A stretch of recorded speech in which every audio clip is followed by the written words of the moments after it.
Start. You see yourself right there. The Bills. Okie dokie. Well, sorry you're gonna have to suffer with that. I've suffered with it my whole life, but you're gonna have to have the Bills background, I guess. How y'all doing? Can you hear me? Yes, sir. Yes, sir. All righty, very good. All right. Isaac and I were running around looking at a mill for Midwest Dental today, so I didn't finish the PowerPoint entirely, but I have the cases on here. We're going to run through them. It just won't be quite as smooth as it normally is.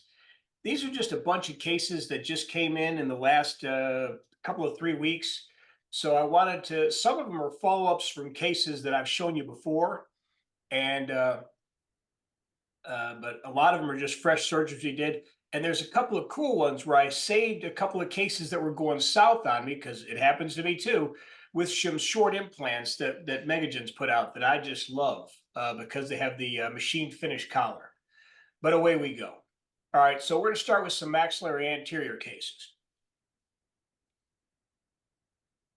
And Carlos, you're listening if you have any questions, is that right? Yes, sir. Yeah, just send the questions in the chat box or just unmute and chime in, whichever way you want to do it. All right, let's see here. Let's see, let me get this playing.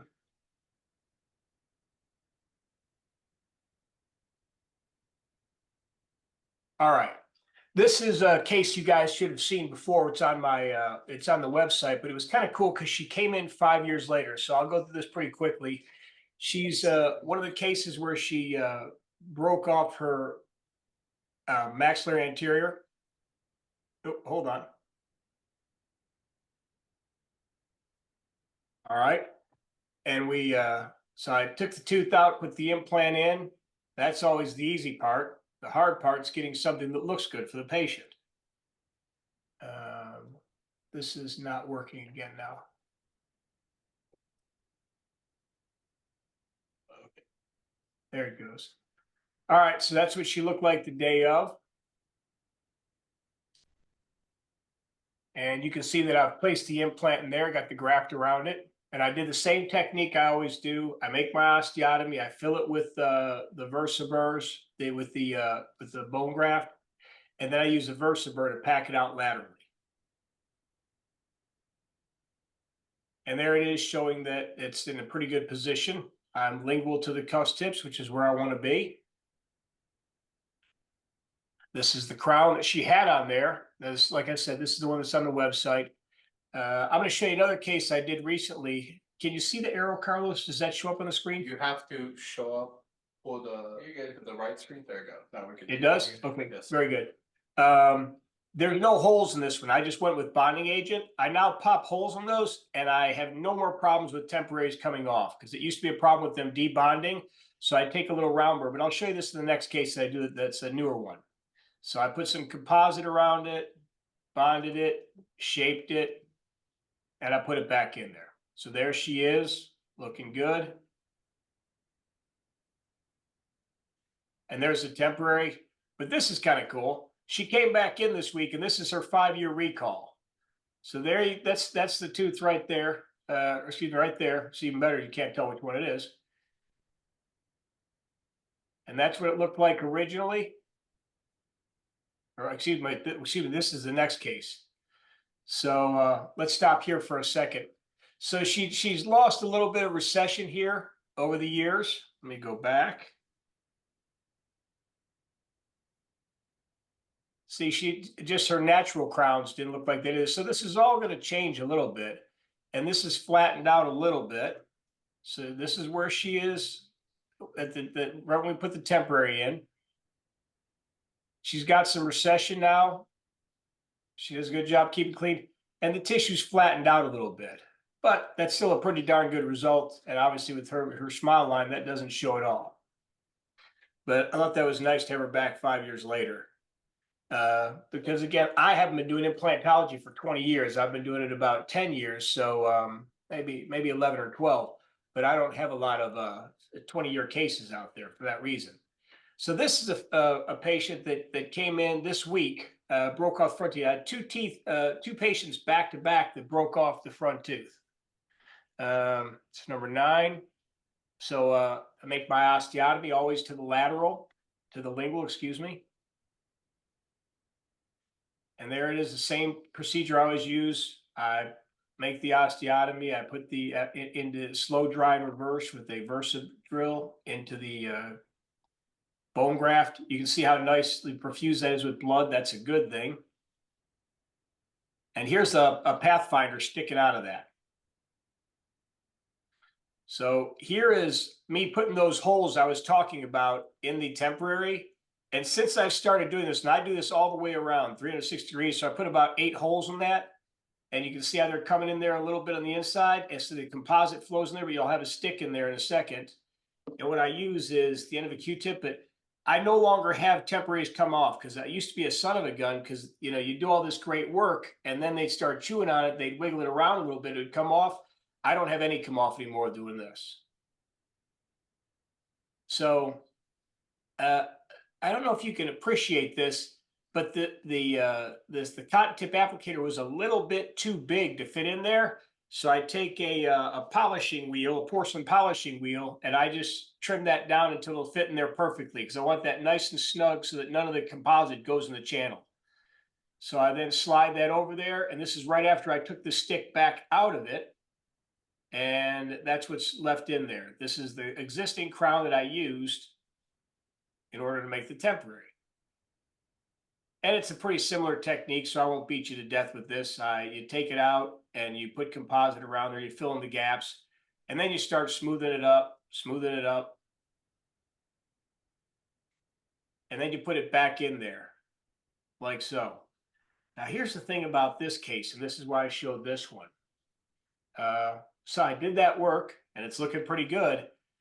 But the guy's an older gentleman, really nice guy, but he doesn't listen so good. He just doesn't think about things.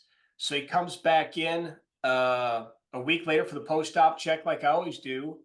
I always have every patient back at 1 week just to see how they're doing, and I notice a little bit of mobility to it. I say, Gary, you haven't been eating much on it. Well, I had a brisket sandwich the other day and I had this. I'm like, oh, Gary, you're killing me. Sure enough, a week later, he comes back and fortunately, the temporary came out and not the implant because I thought for sure he was going to loosen up the implant. And I decided at that point in time that this man was not worthy of one of my anterior temporaries. I love him. I'm just kidding. He was going to kill the implant. So what I did was I just put a healing abutment in there, which was kind of a bummer because of all this work. Now with his lip line, which is about down to here, it's not going to matter in the least. But I still like to have these because the wife wanted a tooth in there and all that. And I said, Patsy, you got a choice here. I can put the tooth back in, but then you're going to have a higher chance of the implant failing. And this is what I do with all my patients. I give their problem back to them. And I word it in such a way that obviously I wanted to choose this way. I said, or we could put this on and I could give you an Essex appliance if need be. And we went back and forth on what an Essex appliance was. And Gary said no to that. He goes, I don't want to wear that thing. Just it's patchy. It's all right. It'll just be a little while. We don't got any, I said, well, if it becomes an issue, come back and I'll make you a appliance. But I had to take this one back out because the guy was chewing on it. There is no magic in these things, especially with porcelain crowns. If you're using those, if you're using a natural tooth, which is my favorite, but then of course the patient has to break off a natural tooth. You can bond that to the adjacent teeth and get a little bit more stability that way. It's a lot harder to bond the porcelain crowns. It's not impossible, but it's more difficult. Any questions on this one? All right. So this was the 3 shots I took of it. This was the day that he broke the tooth off. I slid in here and I had to slide it right along the side of the canal. It's not in there, it's right next to it. If I scroll back and forth, this is a set shot, but fortunately it's just to the side. It's just lateral to the canal. This was when they came in the other day and let me see here. The temporary was still on, but it was loose and I had to take it off. That was when I had to remove it. That's what those look like there. So this guy comes in then the very next day, and he's a guy that works for my daughter's boyfriend. Really good dude. These guys work insane hours, and they work. He owns a concrete company, so these guys are all laying concrete, but like for stadiums and things like that. So this guy's working with wrenches, this, that, and sure enough, he hits himself in the mouth. Now, I am not the first dentist to see him. I'm the second dentist to see him. The first dentist is an oral surgeon, and the oral surgeon takes the tooth out, which was broken off the gum line, and puts a bone graft up in there. Now, that when he did that, it was just like the day before or 2 days before. I can't remember if it was 1 or 2 days, but it was real recent. And what do you notice about this extraction site? Anybody? What's missing here? If it's a recent extraction and graft, there is no membrane. I'll give you the next shot. All right, so here's what it looks like there. There's my close-up of it. So I took a close-up of it and cleaned out the little debris in there so you can see it better. First off, what you're looking at here is particulate graft. There is no membrane on top of there. What kind of suture is this? It's gut. There is no earthly reason to use gut on a responsible guy like this that's got a boss that's paying for it and all that. This is not some vagrant that's flying by night. This guy works 16-hour days. He's a workaholic, man. And he put in graft. As far as I can tell, he put in a collagen plug, and he put gut across that. Now, I've had newbies call me and tell me stuff like this, and I always go, yeah, it's not going to work. Collagen and gut are both going to dissolve in the mouth. When they dissolve and fall away, because this is just 3 days into this, there's no way this thing's going to last for 24 days. The only way that this thing's going to heal well is because the human body is going to save his butt. There's nothing correct about this procedure, and I'm not bagging on the oral surgeon. I'm just using this as a teaching point to teach you guys. I mean, truthfully, he did do a poor job, but I don't know the guy. I don't know his name, thankfully, and I don't want to know his name. I just know that this is not how you do a graft. You're either going to have PTFE across here, or if you're going to do collagen and all this, then you have to get primary closure. It's got to be one or the other. So what do you do when this walks in your office? You know, it's been a couple of days. The graft's been in there. The sutures are gone. The material's gone. Well, then I take everything else out too. So what you do is you clean it all the way out and you put your own stuff in there. So I did what I always do. I clean out the extraction site, just like the guy, if he was coming in from day one. I put my implant in, pallidly positioned, and it was hard to get him to the right position, but I got it just there. Matter of fact, I think I had to take it back out and put it in once to do it. And I've got the little buccal gap grafted with the particulate graft. What you want is to set it up toward the palatal, not just so it comes out the singular, which is better aesthetically, but you want to have a 2 millimeter gap to the buccal. That's what you're shooting for here, so that even if the bone dies away out there, you've still got graft material, 2 millimeters of graft material, and you're grafting the gap so that it'll heal in and form bone there. So that's what he looks like the day of the implant placement. So this is a pre-printed temporary that Isaac had made for me.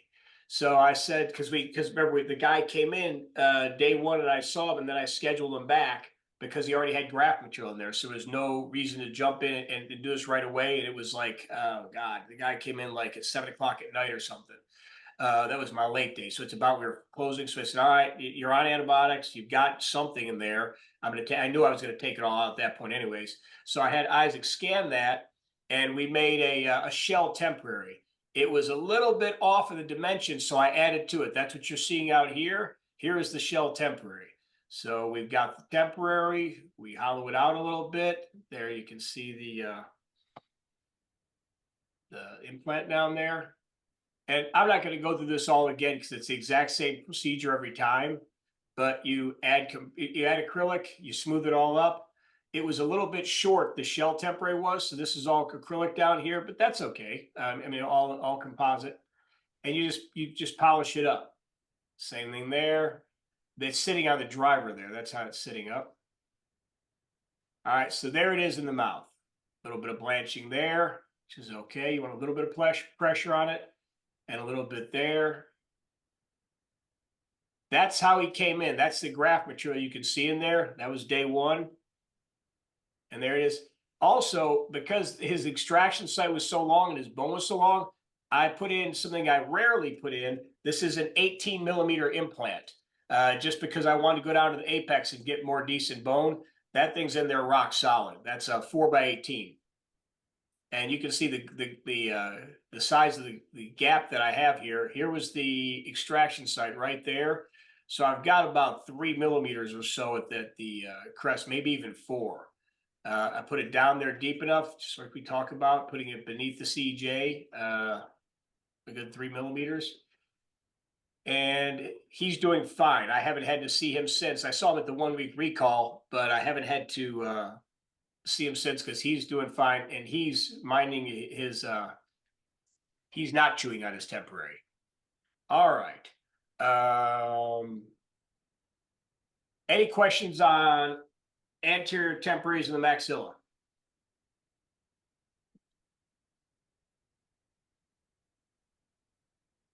I attribute that to my fine training that you all know everything about it already. That's a beautiful thing. All right, let me downsize this and do this over here to pull up the correct thing and see if I can do this. All right.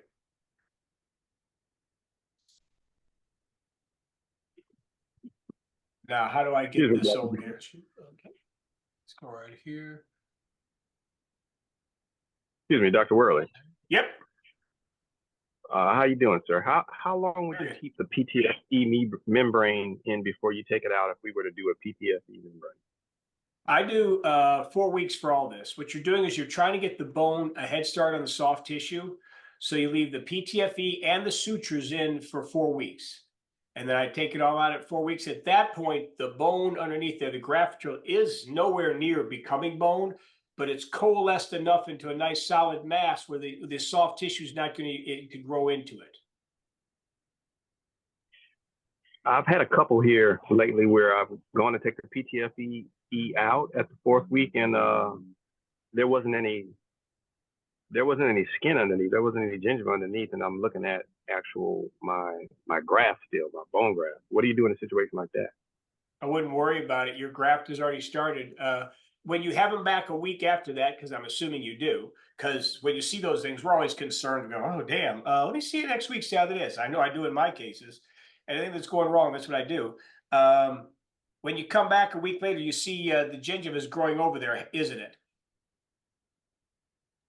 I haven't had them back yet, but I'm waiting on them now to come back. So you'll be fine.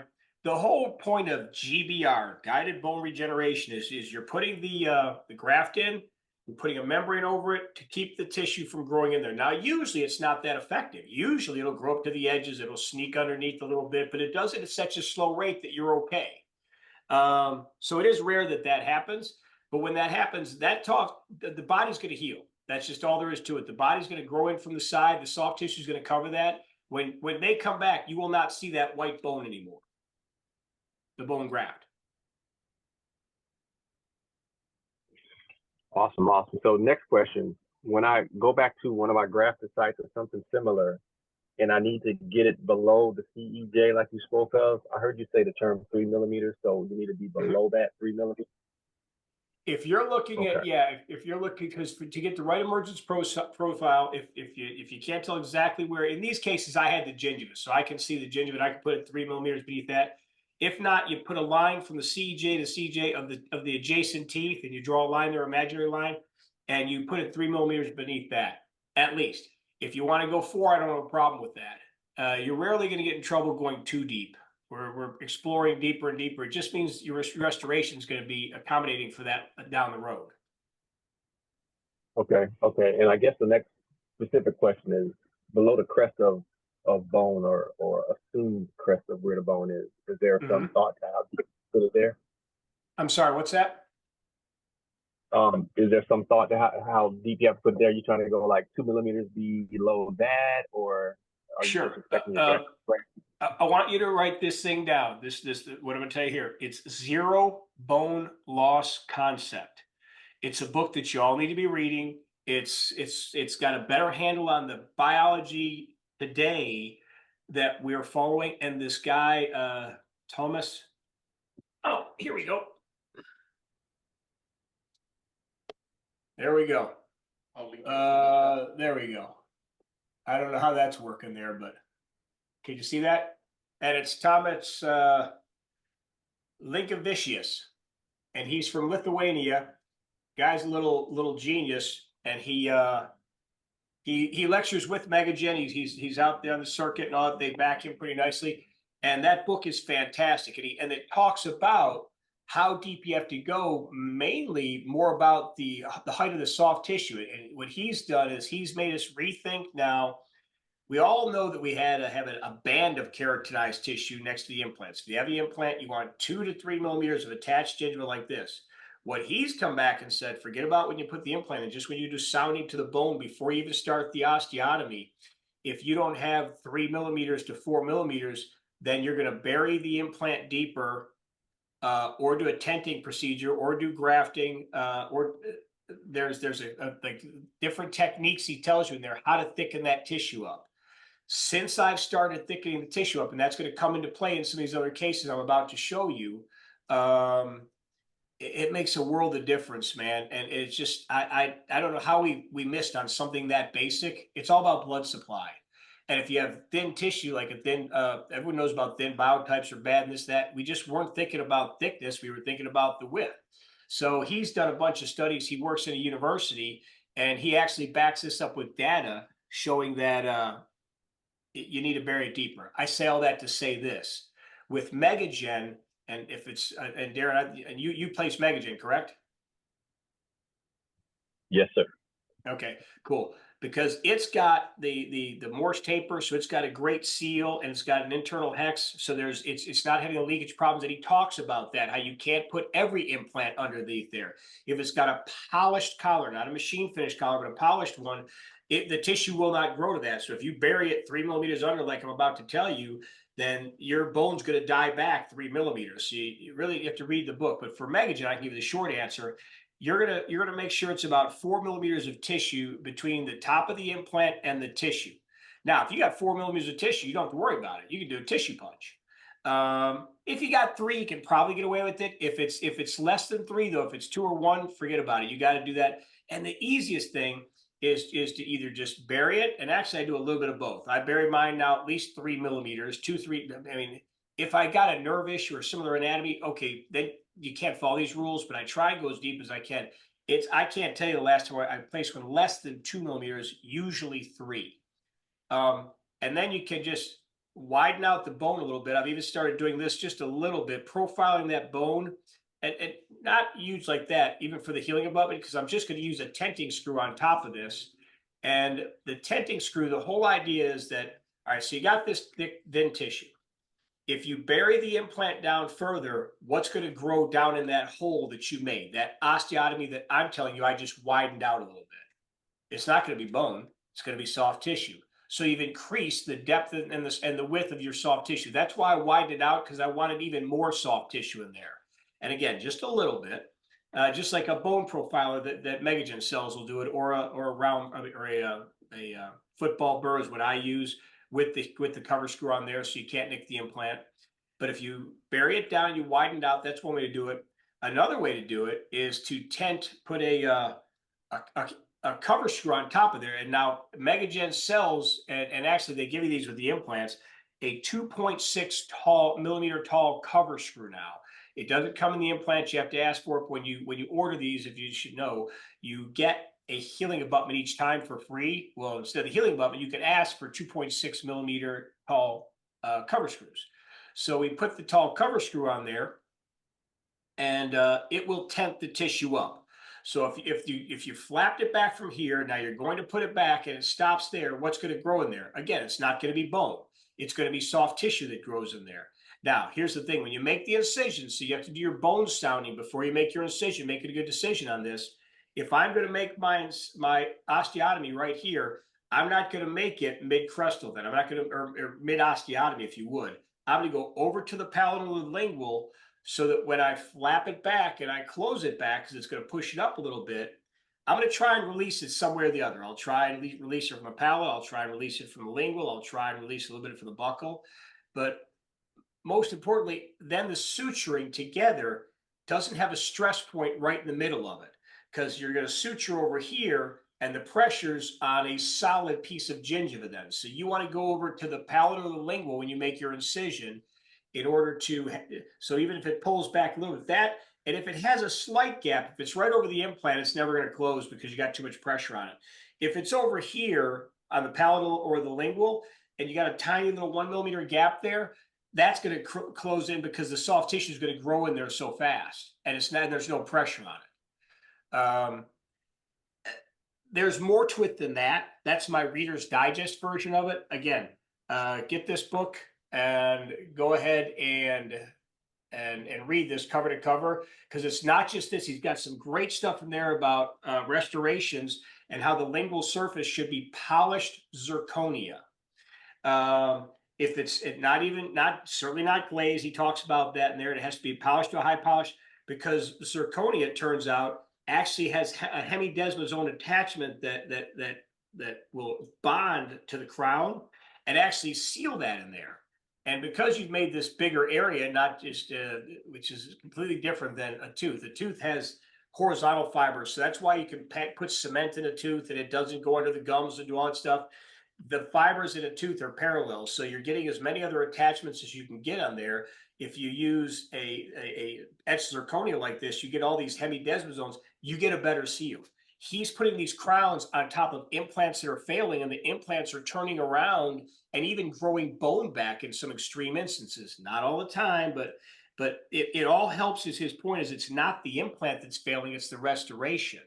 And he's got some cool stuff on his Facebook page and this and that. Joel always shows me because I don't ever look on Facebook, but the guy's got some really cool stuff, and it'll really help you with all the biology that you're going through. And it's not a long book. It's an easy read, and he gives a great summary at the end of every chapter. So if you forget about it, like I just reread mine just recently.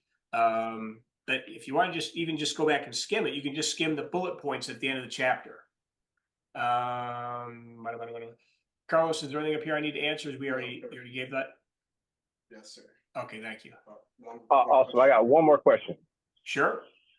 Okay, so I had two implants here lately. I went to go uncover them and getting ready to restore them, and I just at the last two threads, there's some granulation tissue. Obviously, it was the start of what looked like to be some sort of infection or something, and I kind of didn't know what to do. I just kind of took it off with a hand instrument, cleaned it out with some saline, and packed some bone, put a membrane on top, put it back together, let it cook for a little while. That's all I really had at my disposal at that time. Right. What do you think? I think that's not going to work, unfortunately, for you. I tell you what is going to work, though, the thing that I just discussed with you.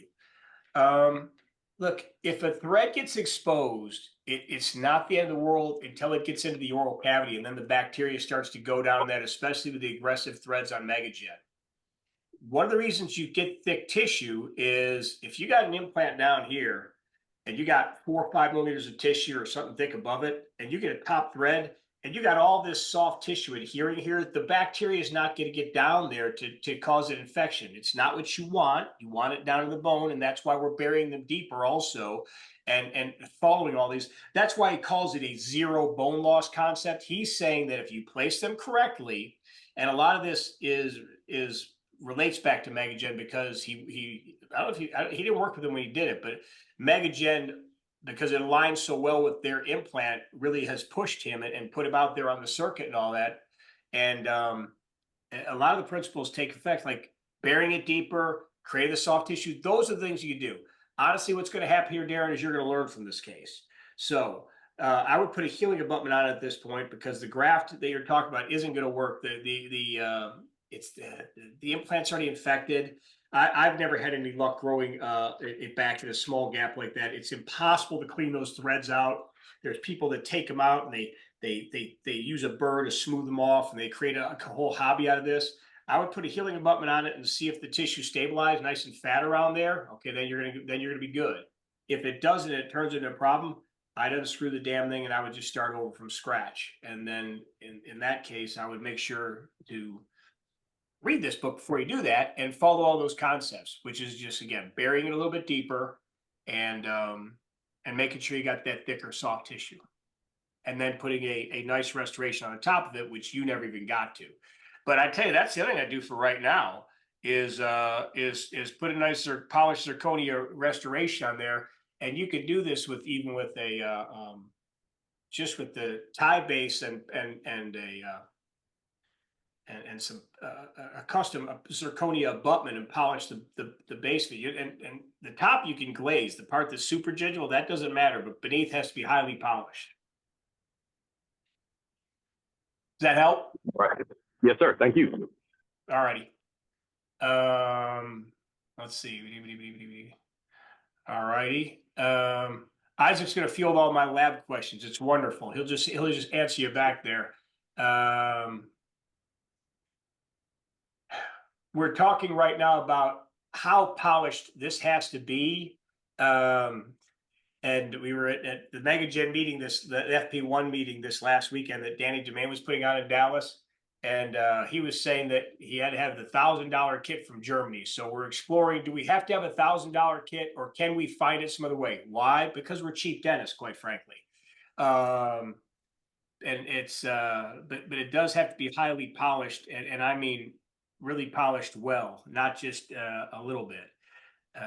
He goes over this in the book. If you can talk to the guy, I mean, he's as accessible as anyone can be. You could shoot him something on Facebook, and I'm sure he'd tell you where he gets his polishing instruments and all that. Because again, you got to discuss that with your lab. All right. Let's see. So I was going to share over here. It is sharing. Is it on here? Yes, sir. Okay. I don't know what I'm looking at. Okay. All right, I didn't put these in a PowerPoint. So these are my surgical photos. So some of these I'll have too many of and all this. So we'll just have to power on through this. All right, so this is Kent came in and he's got some god awful teeth, as you can see. And he wants to take them all out and have a locator case done. His son's bringing him in. He's an older gentleman. You get the idea. These are pretty lousy. But in this case, he didn't want to go without teeth. So I'm trying to do a staged extraction here where I've extracted some of the teeth and I made him a temporary.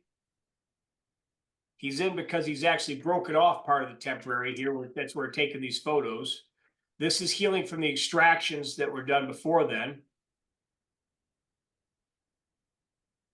And when we did the extractions, we had also placed the implants in there. There's implants buried down there. So this is, let me see, is that true? Let me see here. No, these are Pathfinders. So this is the day of surgery, sorry. So we waited 3 weeks, we let it heal in. And that's my thing in all these cases, in most of these cases like this, they come in and they've got this god awful mouth. So I'm gonna try and pick 3 or 4 teeth that I can put a bridge off of. And I get to do all sorts of fun stuff because they only have to last for 3 months. You get to save teeth that you would never save. Which is kind of fun to me. In these cases, these teeth were pretty stable, but anything with an abscess like that has to go. And then I come back 3 weeks later and do my delayed immediate implants. And here we are. Here's the 4 on the bottom. It's 4 up top. These 2 had to be close to next. I didn't have much to work with over here. And these 2 over here. I want a better AP spread. I would have liked to have put it up here, but the bone wasn't good enough for that. All right, so there's where I put them in. 3, 7, 12, 14, 12 and 14 ones are close to each other, 28, 30, 21, 19. This is after they came back in. Let me pull this. I just hadn't, I sutured the patient up. You just did, we took the photos before the sutures. So this, they're coming in a week later, because I always check on them a week later. They would put a better temporary in here, I hope. There it is. Now we have a nice, decent milled temporary in there, PMMA. This was prior to Isaac, where I would have had a nice temporary from day one. And prior to our mills. Isaac Langan, if you haven't met him, is on here, and he's a wonderful young man that's working with me now. And Isaac's about as into this digital dentistry as a human being can be. Matter of fact, when I took him over to Midwest, I just sat back and had a roast beef sandwich or something. Well, he did all the talking and went through all this. What was the name of the mill we were looking at? Gerbach? No, it's a Armor Government company, but the DMP DLX, D something, I forget the exact. It's part of their in-office same-day crown milling system, and we were just talking about it. He does digital tutoring for all this now. I've hired him, so I don't have to pay for that. But the rest of y'all can get him online, and you can find what's the other thing that you do, Isaac? Digital tutor. Yeah, I got a little plug for it at the end of my PowerPoint. But yeah. Okay, well, all right, Yeah. good, because you should, because it's helpful. Because if you don't know this stuff, and it's a brave new digital world, but I need his help in all this. In this case, I'd ordered this from a lab, so I put this on. This one's behind the bridge, obviously. So they're taking it off, and I'm getting ready to take the teeth out now. They've done their job. This is healing up. I've got the implants on. I have the locators on them. And it's time for these teeth to meet Jesus. So we're going to go ahead and do the extraction. I let them heal up a little bit so we can take a better impression. And there's his dentures the day of. Now, the fun part about this case is he came in again recently, a year post-op. So look at how beautiful my little restorations are, my locators are in there. His tissue's looking pretty good now. It's healing better. Now, this is how he came in the other day. He's a Bruxer. You think that people can't grind because they have dentures? This is just not true. He is grinding through these. We replaced some of these. We had him back again today just to take more photos and to see how he liked his adjustments that we made in it. And he ground through one of them in 1 week. He didn't care. He was like, because he's only ground through the top part. He's like, no, it fits great. It's wonderful. I can barely get it out. And that's a very common thing that they'll say. But there's how the tissue's looking now. But stability and retention is not an issue at all. You can see how the tissues heal down now. I was doing this over in a perfect world. I would probably even reduce these down lower. But that again, this is after the healing, because you would like to have a lower locator and make that vertical cantilever as small as possible. There we go. But he's a happy camper. There he is. All right. Any questions on that case? Staged extraction Mike, locator case. Yes, sir. Steve Rabideau, I saw that you were going to talk about some overdenture cases. Mhm. And somebody had a question today in one of your emails about using reinforcement under there and cutting out the pallets. Son of a gun. I didn't answer his question either. Well, You're right. I just played that back in my mind in a split second, and I realized I'd given him my whole workflow, and I didn't give him the restorative part. But you're exactly right. Yes, there has to be reinforcement in there. well, I've vacillated back and forth over the years, and I've gone away from metal because oftentimes the metals comes out where I want to put a locator keeper or one thing or another. I use a product that's called Fiber Force. It's actually becomes integrated in with the acrylic. I've never had one of those break, knock on wood, yet. And if you need to cut down in there and relieve and have a, process a locator keeper back in, it's very easy to work with. The product is called Fiber Force. And I found that when you can get, most times if you can get 4 maxillary implants, that's enough to cut the palate out. I agree. Yeah. And that's what I find in mine too, that I don't really need 6 implants. It's funny. Maybe I'm just too young. Maybe I haven't been in it long enough, But everyone tells me how locators are gonna fail and locators are gonna have problems. I almost never have problems with locators. I mean, the locators wear out, there's wear and tear, just like brake pads. But as far as implants failing and all that, and we had a conversation on this at the FP1 conference, and I think a lot of it has to do with getting them pretty straight so they don't have a bunch of lateral forces on them and not making the vertical cantilever any longer than you have to, and having a decent size or a decent implant there. I can't hardly tell you an implant that I've had failed in a locator case. And it was like, oh, and the maxilla, they're always going to fall out. This is going to happen. That's going to happen. Maybe it does 20 years down the road. I don't know. But I mean, 20 years down the road, that's pretty long down. And certainly at 12 years in, I haven't had a failure yet, knock on wood, that I can tell you about. And we don't use metal. Our lab uses, it's like a pink fiber core that's in there. I don't know what the name of it is. The fiber force that you're talking about, is it a mesh or is it a thick plasticized sort of material? I've never watched them process. It almost looks like a fiberglass type thing. I'm not sure where they get it. They put a link in the chat. You can click on it. Oh, look at that. Yes, you did. Who did that? Was that you? Yeah, that was Lizzie. That's nice. It's a white fiber mesh that goes throughout the entire thing. That's pretty cool. All right, that's not what we're using. Our lab is using, but that looks pretty cool. It's a 2mm braided rope, or fiber force mesh, or it's a full denture starter kit. You got the whole 9 yards there. Click on that link later on, and it'll show you all that. Good product. Okay, one more hint Yep. for the locator cases. I don't know if any of you are familiar with the product that's called PerioProtect.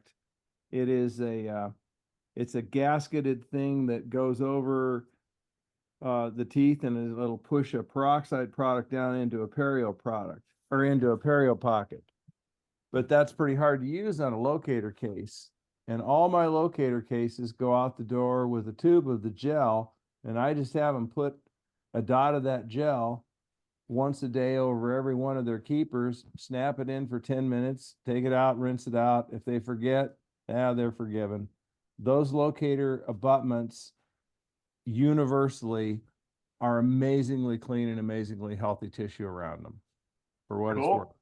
Because some of these guys, as they get older, and gals, they lose their hand skills and they aren't able to keep it as clean.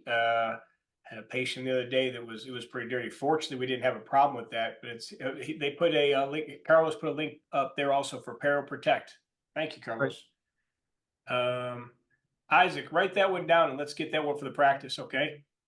Already done. All right. Thank you. All righty. Let me go out of him and go back here. And I've got a couple other cool cases here. Yes, sir. When you're doing the locators for implant supported dentures, how comfortable are you in doing the attachments right away? I don't. Or when? I wait the usual 3 months. I've been to lectures, and I was at another lecture where somebody was saying back and forth, and they say, oh, but it has the same numbers, it has the same this. It just doesn't pass the sniff test for me. I don't attach to other dentures. The difference being all an X when they're all physically bonded together. And you can say, well, they're sort of bonded by the denture. Yeah, but that's still got play and movement that's independent of one another.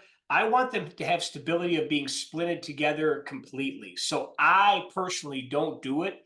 And I wait the normal amount of time. Now, sometimes, especially with Megagen, if I've got good initial stability, I can wait 2 months, do the second phase surgery, because I always bury them. I always bury them down to the bone, and I don't have any pressures on them at all, which is maybe one of the reasons why I don't have problems with these things, is because they're babied so much in the beginning.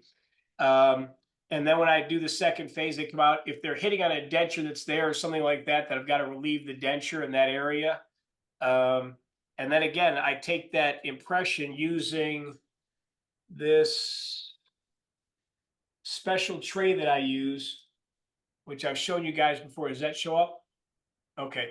This is what it looks like. And it's just something I made with the lab. I just came with this because I found that the little wine glass impression cups were falling off half the time, and you'd kind of push them back up in there. So you had to do one of two things. You had to do chair side pickup, which sometimes worked, sometimes didn't. If they didn't go in there evenly, then you had to go and reline the whole denture.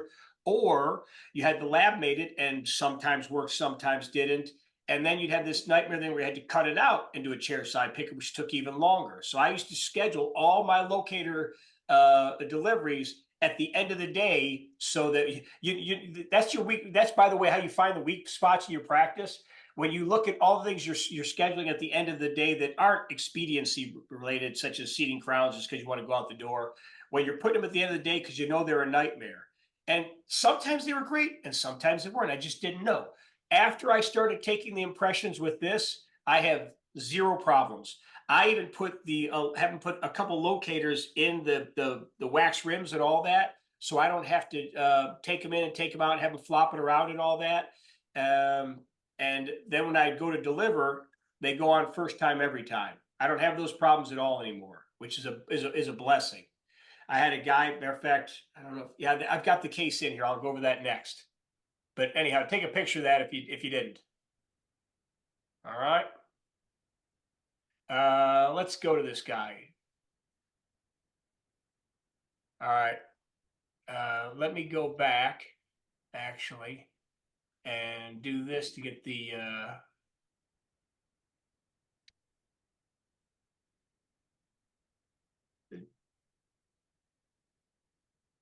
detail. Yeah.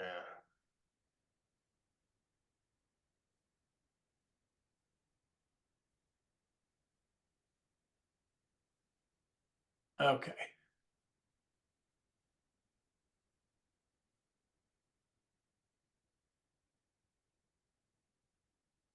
All right, so he comes in with a denture.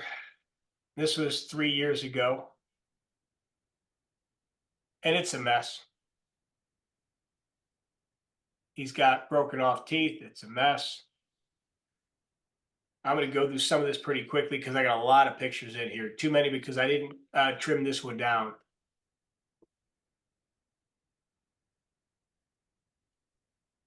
But you see the problem. He's got a worn dentition. He's got broken off teeth. He's got no ridge up here at all. And he's been told that locators don't work. He's got a little bit of epulus fissuratum in here. This little bit of soft, extra excess soft tissue. It's just a mess. On a locator case, I go back and forth, and I can find bone just about anywhere. Man, then there's some cases where you go, damn, that's the only places I can get this bone in here, and I'm lucky to be able to do that. And this guy's one of them. So there's the tissue back there, and that's how small the ridge is. And I'm getting them in wherever I can, basically. I saw a cool thing the other day, and I hadn't thought of this. I got to be honest. I've done something similar with the incisal canal. I always go next to the incisal canal because there's decent bone. This guy said, "Hey man, when you got to put like two sinus lifts, if you got no bone at all, and you don't do zygos and pterygoids and all that, then you can put 2 sinus lifts up there and get implanted back." And your middle one can be, to get a nice AP spread, is right in the incisal canal. He flaps it back, removes the nerve, takes it all the way out with the number 8 round, takes it all there, and then shoots an implant right up in the incisal canal, which is kind of genius if you think about it. I didn't do that in this case. So I got my 4 implants in there. Healing up. Pretty nice. Second phase surgery. Oh, when in doubt, because I wasn't sure these 2 were going to live because there was no bone over there, I put in an extra one. And I don't charge the patient for it. So this is one of those places. So there's his denture, trying it in.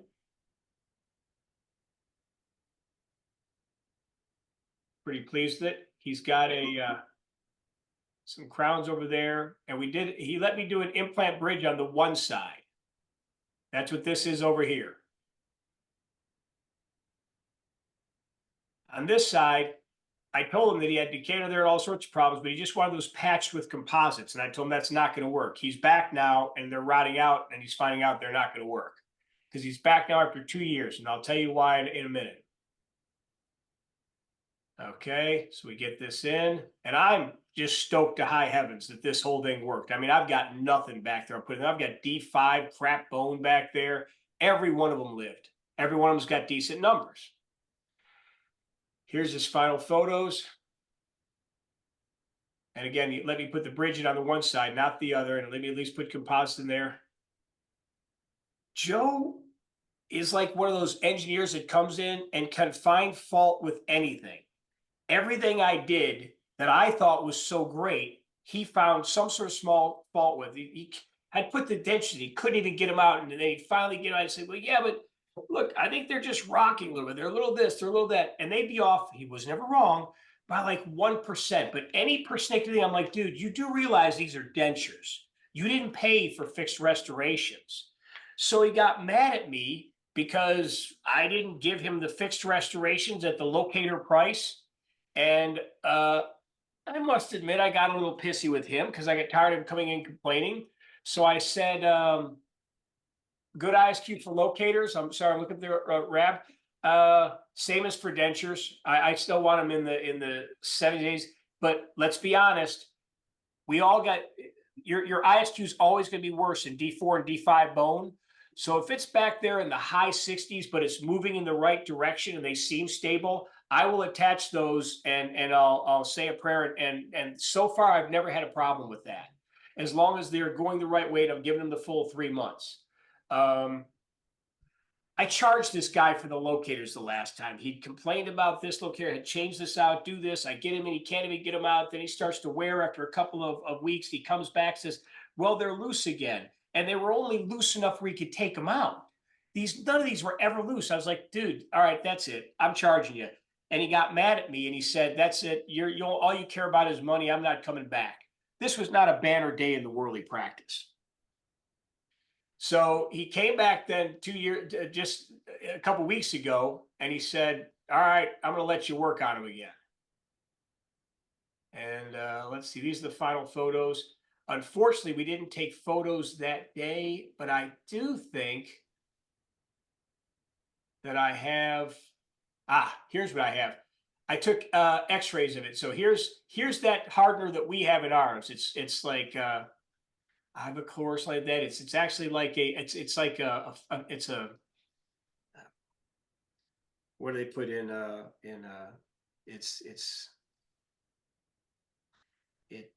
I'm thinking of a bulletproof vest. Kevlar. It's kind of like Kevlar is what the lab guy explains it to me as.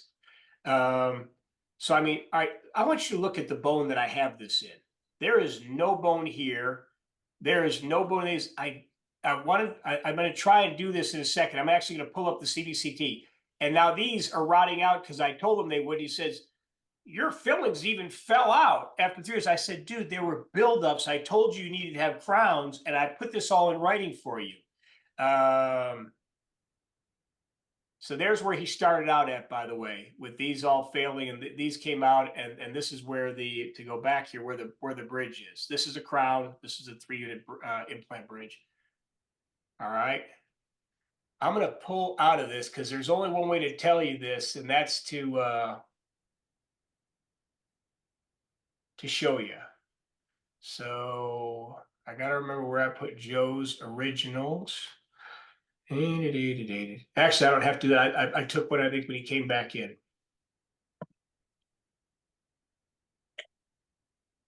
I'm going to take you through so you can see how little bone this was.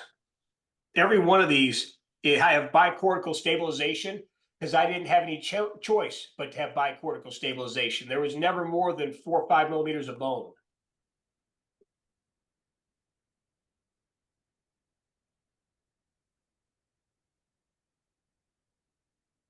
I'm going to check with Carlos in a second when this pulls up to make sure that we can see this. Good to go. All right. Drag this up. Let me redraw this.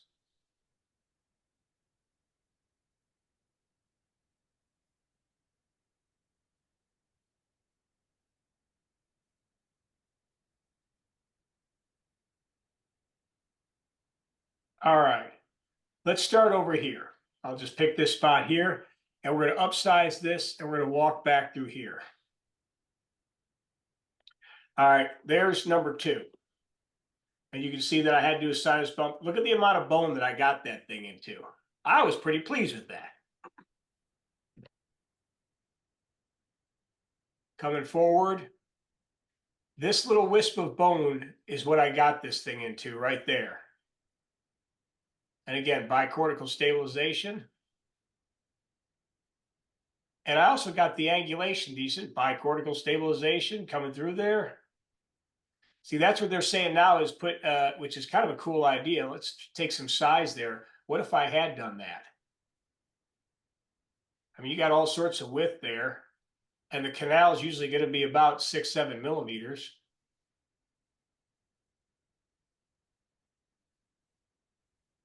Yeah, could have done like a 5 by 8.5 up in there.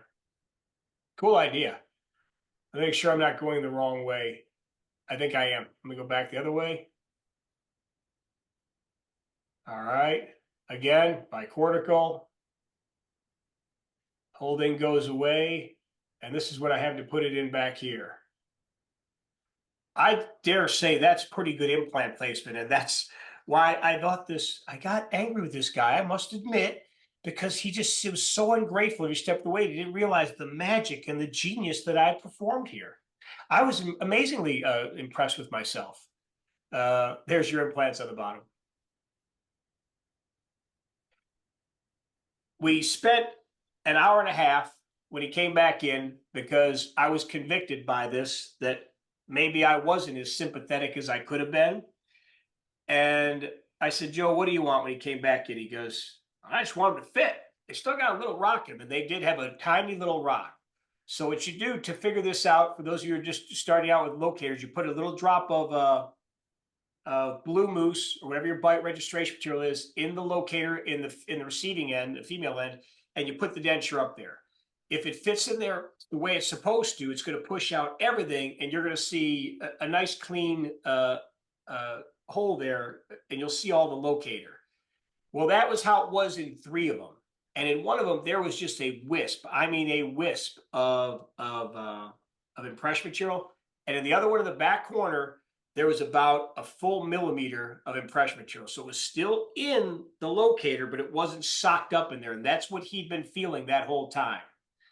So we took that out, and I say I actually have our ladies, my assistant, do a lot of this. She's fantastic. She's actually a dentist from Venezuela.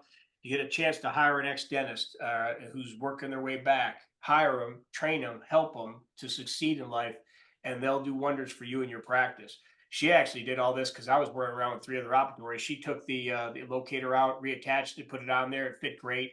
This thing now fits better than any locator I've ever done. So at this point, we were able to cut out the palate. I didn't ever want to cut out the palate on him, which I told him that we might be able to, because he kept saying they were loose. Well, if they're loose and you cut out the palate, there's a chance it'll get more loose. So we're going back and forth now, but I knew, because he also then was packing food. He hated the thickness. They hate the palate. That's all there is to it, which I understand that.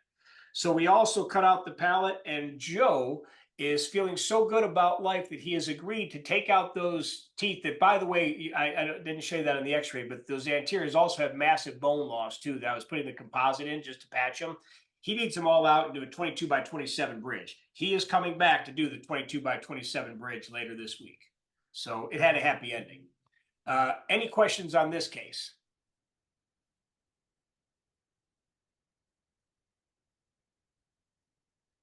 All righty.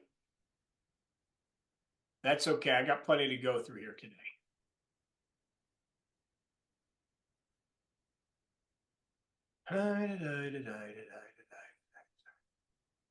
Okay.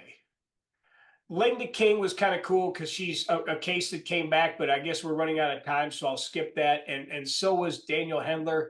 And let me see if I show these. I'll find them this way, and I'll tell you how the story went without telling you the whole case, but I'll show you the final photos anyways. Details. I want to find the last photos. So go back to date. Okay.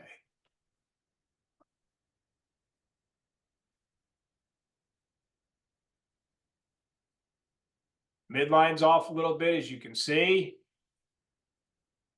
That looks pretty good. That looks pretty good. That looks pretty good. You'll notice it's separated down here. It's been separated into two separate bridges. These are actually little cantilevers right here. They were breaking in the temporary. Wasn't sure if they were last zirconia. I took a risk given that they're just lower anteriors, and it has worked wonderfully. Why did I do that? Because I could never get these damn things to sit just right passively. When I split them in two, they would fit passively, so I did it. That's because I went direct to implant, and it was a 1-year nightmare for both of us. And fortunately, he was in some sort of decent, fairly decent temporaries the whole time. That was the only saving grace. And he was always so sweet. And when he came back in this time, he's like, oh, I just love them. They're fantastic. They're great. I never have any problems. That's how you want your nightmare cases to end. This guy's a dude, and I just want to show that a year later, they're all looking really good. Let me see what other, there's the maxillary. That's pretty funny. Okay, he's a good guy. And it sealed in there pretty nicely. It was a little bit short on the margin on an implant, which I said I didn't care. Neither did he. There we go. That's that full mouse case. I don't know if we have Linda King's finals in here or not. Let me look real quick. I think that we did, which is why we checked this. Let me make sure. She was an OptiSplint case, which I was showing kind of the history of these things to show that, you know, there was no panacea. 12, 22, 23. Let's see if those are the finals. Yeah, they are. That turned out pretty nice. That's Danny Dominguez's work out of Louisiana Dental Arts Lab. They really do nice work up there. That's their protrusive movements. That's why the bite looks open like that. We're trying to do that because the AID wants protrusive movements. She was pretty happy with those. I show both of those. The OptiSplint one actually wasn't bad because that one, the OptiSplint worked well, took a few extra steps. Danny's lab was fantastic. The other one was a 1-year nightmare. That was the one that I have PTSD about. I don't know if Keith Klaus is on here, but he was going to be, and he was telling me about that. Some of these cases will give you PTSD. They're just so difficult before Instarisa. So I'm going to have one of those guys come on. I don't know if it's going to be him or Art, and we're going to show you an Instarisa case at the end. Let me show you one last thing that I want to show you here for tonight is saving these cases using short implants. Megagen's come out with a short implant because I think all their implants should do this. A Megagen implant goes up, its second last thread is its fattest, and then it goes in like that, and its last thread is actually smaller. And they're trying to get more soft tissue in there. Makes perfect sense. It works great. I think they should take that last thread out of there that does you no good at all because it's indented after you've already bored out the hole, so it doesn't actually bite anything. And they should put not a polished, but a machine finished collar around there. Because when you have a machine finished collar and it does get exposed, because man, recession happens to everyone. You're a success right now. You're a success 5 years from now, maybe even 10 years, 15, 20, it's never going to recede. It can happen, man. And if it does, I'd rather it hit a machined smooth surface that the bacteria is not going to go running down rather than one that has threads on it and a rough surface that the bacteria is going to take off through. So anyhow, they've done that with their shorter implants, and they're called specials. So you have to order these in special. You call them 4x5. So instead of a 4x7, they call it a 4x5 or a special 4x7. And the last 2 millimeters are let me see, which one of these did I show it in? I think it's in this one. All right. So I'm going to show you 2 cases where it saved my butt. In this case, I did a ridge split, and the ridge split did not take. The bone got too beat up in the process, and it started to die back, and I had exposed threads. So I took the implants out before it ran all the way down because I didn't want to lose the last of my bone. I let it heal back up. In that process, I did the tenting procedure we talked about. So I did get thicker, soft tissue in that process. That, and I guess because some of the bone died back. All right, so here it is.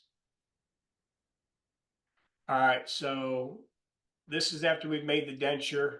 But I'll go back and I'll show you how I do that because there's a locator case up top. So we're going to have a locator case over 3 dentures, 3 implants on either side, lower left, lower right, posterior. This one's exposed. The other ones are buried back here. That's my ridge split over there. That is going fine as far as I know. The problem is it wasn't going fine. This is the other side now. This is where I had to do a ridge split here too. That one worked out pretty well. The one got close to the edge because I didn't have those same implants, or I could have left that one a little bit higher in the ridge split, and I could have had a polished collar in that. I didn't have these implants when I did these the first time. There's my Pathfinders. They're pretty good. Pretty good. Pretty good. You can see how the split, how it's widened apart there. Woohoo! I did a great job at that. The problem is the ridge split's really abusive on the bone, and the bone can die back pretty good. So you try and bury it. Here's the locator case. I'm going to skip these videos. So we got the locators up top. Sutured them up and buried them. So you're asking me what I do. I bury them and I put a denture up there. And you can see how that tissue's dying back there. And it's not looking so good.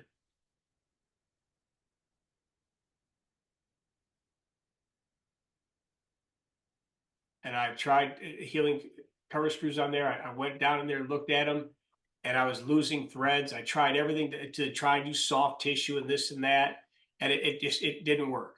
So here they are getting exposed. Those are fine up top. Life is good there. So I've taken the implants out and I've let this heal for 6 weeks. I want it to heal a little while longer than my usual 3 weeks. Why didn't I let it grow back in? Because I thought that the end part of the implants, because what had happened is the bone had receded back on these things, and they were like 8.5s or 10s. So I had like about 7 millimeters of bone exactly left above the nerve. So what was left, I thought, was actually a good start of the osteotomy. So I wanted to get back in here and utilize those. But I figured in this case, I was going to over-engineer it. This is something else I do with these cases, is I'll put in 4 implants instead of 3 then. And then if one of them fails, thank you, Jesus, it's all right. That's Our Lady's my assistant. The one I was telling you about that does all the fine work with the implants. The removable. So there we are drilling away. There's my osteotomies. There's no one back there actually, or no, it's right there, excuse me. I've got 4 in there. So here's the implant going in. See that little polished collar right there? There we go. That's what I'm talking about. It's not polished, it's machine finished. Sorry, Joel, if you listen to this later. There's 5 millimeters of threads and 2 millimeters of buffer. That's a beautiful thing. Put one in, and that way, if you're not under the bone all the way, this is the one time you could do this with the Megagen implant. Nice and straight. You always do when you got multiple ones. You put one in, and then you put the Pathfinder on so you can parallel the next one to it. There we go. Now, this one was an odd one because, and Joel explained to me later that it was that they had some of them that skipped through quality control, and they didn't have the machine finish. Now, fortunately, I'm able to bury this one because that's not polished there. Oop. Sorry.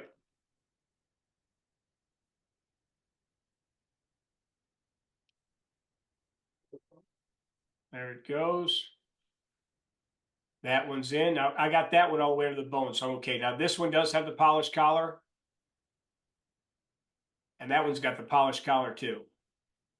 So there's my 4 implants, and I'm feeling pretty darn good about that because they're all under the bone, or at least under the bone to just the very rim of the polished collar. And here's me showing you the difference between those implants. That's what it's supposed to look like with the polished collar. And I keep saying polish, it's machine finished, sorry. It just looks polished to me, so what I say. And there it is, I was just showing this before we put them in there. All right, so she's sutured up there. She's healing great. We've had no problems. The tissue's covered over. And I have more soft tissue now than I had before. I noticed that when I went in there. So now I've got a good 3-4 millimeters of soft tissue over it. I'm anticipating a wonderful recovery here. She's healing great. This one's already been restored. That actually worked out. We got those on there. And I've taken the palate out now because hers was working well, like you said, Brad. With 4 of those, we're okay with that. I'm going to go through this a little faster because you've seen enough denture shots. So this is what she has, and she's getting that. This one, sorry, the middle one did fail. I thought I put 3 over here also. I think the middle one failed. You know what? No, that's not true. I didn't put 3 over here. I put 3 and 2. So now she's got 2 and 4. There it is. There's her bridge over there. There's that same material. And I've got 4 in a row now.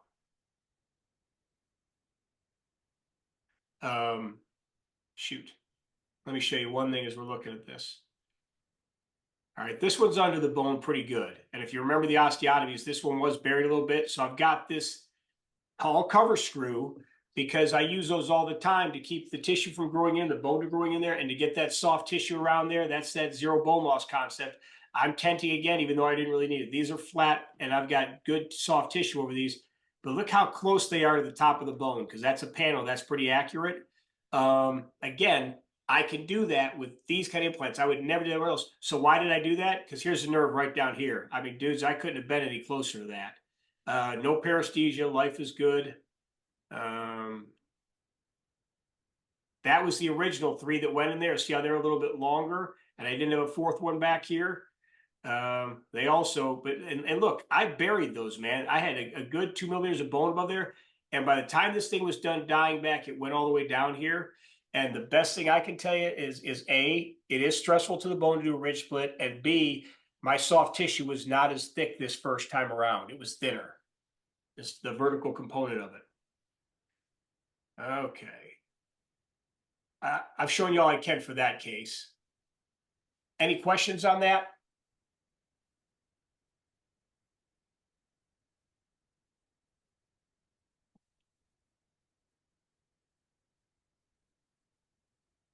All righty. Going on to this other one here. I've got one more case just like that. This one I didn't feel quite as bad about. I'm going to show you the surgery in a second. Let me show you here because this will show you a better idea of what happened. I had to take these off of CBCT. That's why they look like this. I was trying to show you this bone over here. All right, this is when I first put these in. I put in 2 implants, and it was D1 bone from hell. I hate D1 bone. I knew it before I went in there. I told the patient, fortunately, when I'm in there, and she's been a patient of mine for years. She had a bridge back here. It had endo. The thing failed. And let's see. So this is what she was left with. So we, I'm showing you the end of the story. So I put these in, and both of these implants failed. D1 bone, she comes in, she goes, this one's loose, Dr. Worley. And I'm like, oh, it's not loose. It's just a healing abutment. It's loose. It comes out. She comes back the next week. You know, that second one's doing the same thing. It's loose. It comes out. I'm like, oh, my God. And we placed them 2nd times, and she didn't like either of the surgeries. She was sore both times. Matter of fact, I think I took the first one out, not because it was loose, but because she was always in pain from it. And usually I can get them past this with antibiotics, with this, with that. It was going on for a month, and I just took the damn thing out because I couldn't stand her being in pain anymore. So I said to her, I said, look, we can try the implants again. I know you don't want to, but it's your best option because a free-ended denture on one side just is lousy. And she said, you know, I can't go through that again. I just can't. Make me the denture. I said, all right, but you're going to hate it. She hated it. And then she finally fell out of her mouth and she stepped on it. She said, I don't want it again. Let's just go ahead and do the surgery. So once again, I went back and they were planning this out because I have all this space and said, you know what? I'm going to come back with 4 of the small special ones now because this is new to my practice. I wasn't using these until like 3 months ago. They might have had them out longer, but I only knew about them when I'm with Megagen, for God's sakes. And look again at these. See how they're just maybe a hair above the bone or right at it? But every one of these have that machine finished collar. So Let me click out of that, go up to the surgery. Here we go. There's the tissue. I think also, think about this. You go down to this D1 bone and the stuff comes out. What's left behind? There's some healing bone in there. I think that over time it gets more blood supply because it's got to have some cancellous bone in there because it's not going to grow back to cortical right away. Also, again, I've got a little bit fatter tissue here because I did that same procedure last time with the tenting. So I've picked up more soft tissue in this. Not width-wise, I'm gonna have to bury these. I'm gonna do apically repositioned flap when I come back and open it up. Okay. So there we are. It's opened up.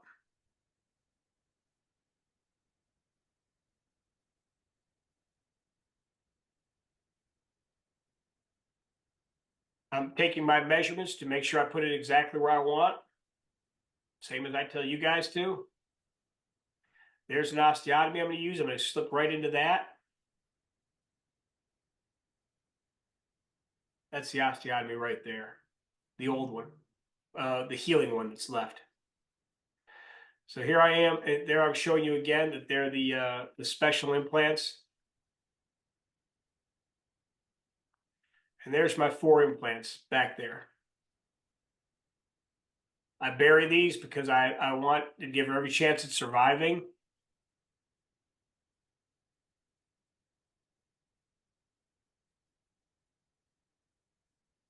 That's pretty good placement. I anticipate that all of those, and if not all those, at least 3 of those, let's see.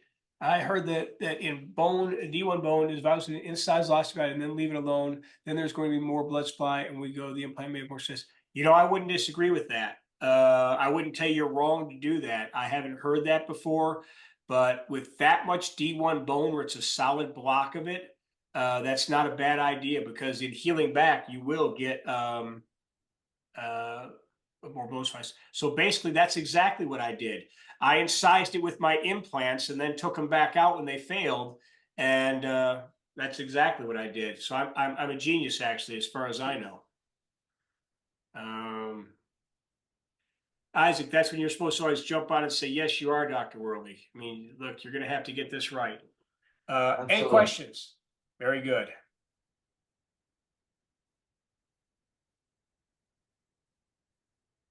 What's the moral of this story? Keep some of these 3 by, it's 3.5, 4, or 4.5, usually in 5, and you can get them all in these special sizes here.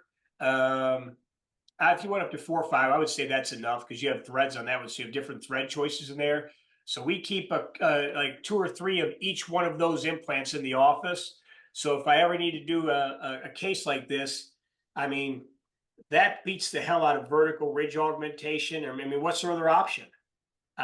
You can't go in there with something longer. You can't go in there with something wider. There wasn't any extra width in there. I mean, this is damn near the only thing you can do. I love these implants, and I don't plan on using them all the time, obviously. But when I do, I feel very confident in them. And because they're smaller, I can usually get more of them in, which I like. I like having more implants and linking them together. All righty. Let me see. I think that's the last one of mine. And then I'm going to see if Ben or Keith are available to do their presentation on the Instarisa case. I'm in mind. Hey, Keith, how you doing? I'm doing great. Hey, Carlos, hook Keith up so he can take over the screen here. Okay. Well, he knows how to do it. Keith, do you know how to take over the screen from your end? Let's see. I botched this in a webinar not too long ago. So in the middle of your client, on the bottom in the menu, there's right in the middle, there's going to be a button that says share screen. There we go. How's that? Good to go, man. For those of you who haven't met Keith yet, he's going to be an instructor at the Instarisa course that we're doing down there. And he works with Instarisa, but he's friends with Sean Mayette and some of the other instructors that we have out of Louisiana, Mississippi. Everybody. Yeah, so I was asked last night actually, Art Morales would have been here. He had a couple cases run over today that he kind of knew about, and he asked me last night, "Hey, can you do a quick presentation for Mike Worley?" And I said, absolutely. Got to meet Mike in California, not too terribly long ago, and just really excited, to hopefully share something, with everyone today. But I'm gonna jump right into it. I've been doing digital workflows for quite some time now with full arch, but also with dentures, with crown and bridge, really everything. My background's in engineering, so a lot of what I did before even dental school was CAD CAM, and so all this just kind of fell in my lap. But recently in the last year, facial scanning has really become a big part of our practice, and the reason why is it's difficult to take good 2D photography, right? Especially something that's diagnostic that a lab technician can use. You've got to take it dead on. You can't take it at an upward angle or a downward angle or from the side, and that's not always easy for one of our assistants to do. It's not always easy for me to do. So even when you happen to nail it, you still end up losing some perspective because we're trying to design a 3D object in using a 2D space. So if this shows properly, right?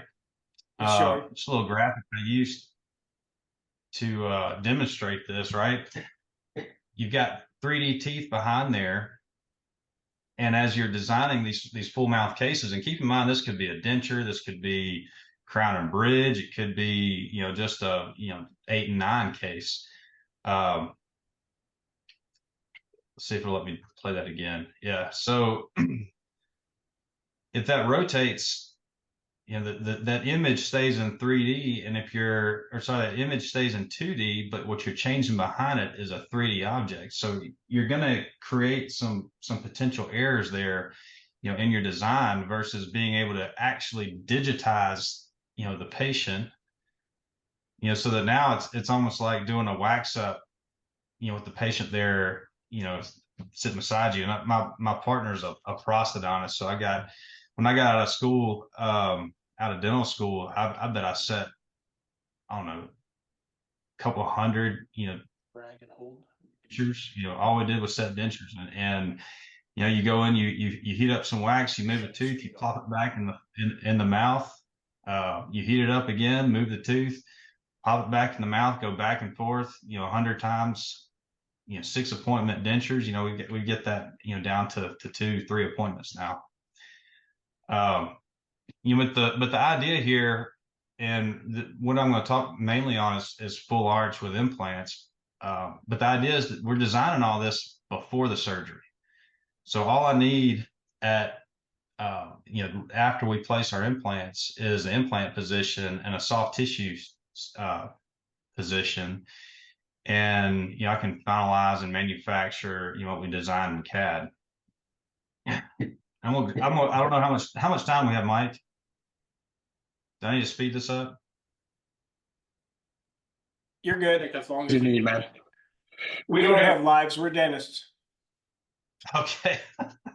All right. Well, I'm gonna go through real quick. I'll give you a taste of this. I'll try not to jump too much into the weeds, but the initial records that we're taking on these cases, start out with intraoral scans, upper jaw, lower jaw, some type of bite scan, a facial scan, and a CT scan. And so for this first case, and we'll talk about, these are the 4 different scans we get with our facial scanner. So we're able to get a bite scan, a high smile or Duchenne's scan, a natural smile, and then in repose, right? The same collection, if you will, that you'd get with photography, except instead of doing a 20-something photography series, if you get these, you can get your technician has everything they need to be able to design, which in my case, I'm the technician as well. I opened this patient up just a little bit. She had some protrusion, no posterior support. So opened her up a little bit with a leaf gauge and took our bite. It's CR. So you can see on the left where I've got some blue mousse in there. So the intraoral scans get taken at this position, the CT's taken at that position as well as the facial scan. So I'm kind of, you know, compounding my data, if you will. So this is what, you know, the photographs looks like. You know, I don't do these as much now because I've got a facial scan. So here's what the facial scans look like. And then so compare that mock-up, you know, with the 2D. Right. So it's the same illustration I showed earlier. So versus with a 3D, right? It looks more natural. You know, everything's in a better perspective. So here's our smile design ahead of time. Do some digital surgery on the case. You know, everything's designed first, right? I haven't done any surgery on this patient. Here's our CT. One thing I like to point out is when I take these preoperative CTs, I always like to do it with the bite registration in place. And, you know, why is that? You know, this patient has, you know, there's no telling, you know, what her joints look like. And this isn't diagnostic, but what you'll see in a lot of these cases is if you think you have them, you know, the jaw relations in the proper position, you know, you may be surprised to find that, you know, when you go to deliver your denture or you go your overdenture, or you know, for these cases, you know, all on X, you end up with a really bad bite, and a lot of that goes back to the record. So if you will take your CT with a bite registration in place, this kind of gives you the opportunity to proof, you know, does it look like those condyles are in, you know, an adequate position? You know, I'm not trying to diagnose anything here, but if I can see, you know, an image like this, I feel pretty good that I've got her in a decent position. And if I'm making any adjustments, they're going to be minor. I've had some cases where I've done it before and had a really, really bad shift. I caught it on the CT.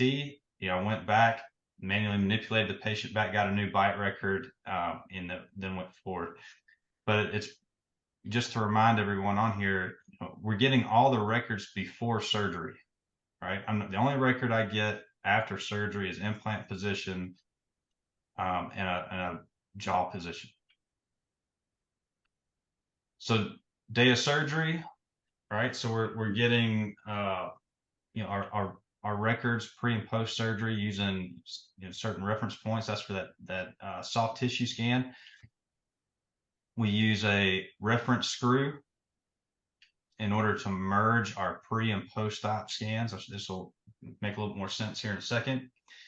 So she walks in, I put a TAD, or you know, that Instarisa component right in the palate, and that screw stays there throughout the entire procedure, right? So pre-surgical, post-surgical, you know, that TAD's in place. On the lower, I use existing teeth.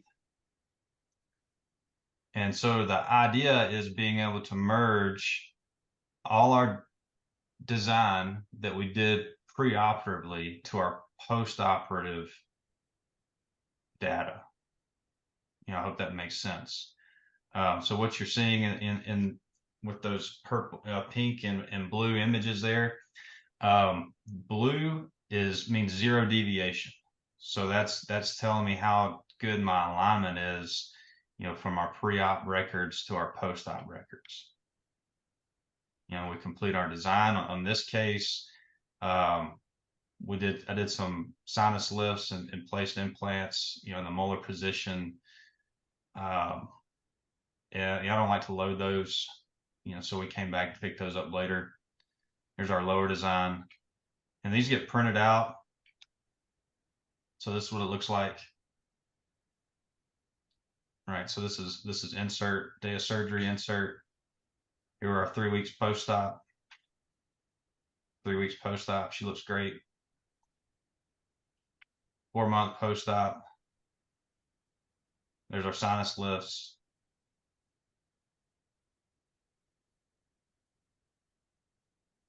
Our tilteds, you know, engaging the piriform rim.